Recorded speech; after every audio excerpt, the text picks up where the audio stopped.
Samantala, hiniling ni Justice Secretary Vitaliano Aguirre kay Pangulong Rodrigo Duterte na sibakin na sa pwesto ang dalawang opisyal ng Bureau of Immigration na umano'y nasuhulan ng gaming tycoon na si Jack Lam.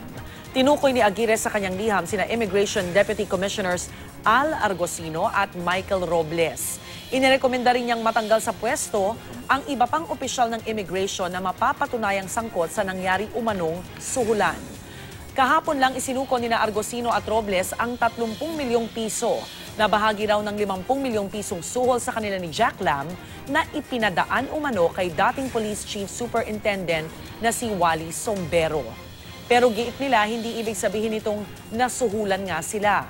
Itinago lang daw nila ang pera ng mahigit 2 linggo para malaman kung sino-sino pa ang mga sangkot sa illegal online gambling operation sa bansa.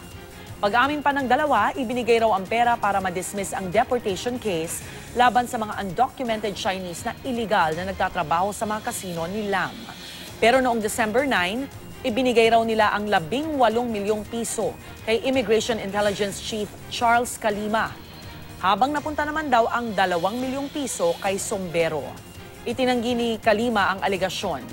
Aniya, nag-aalibay lang daw sina Argosino at Robles.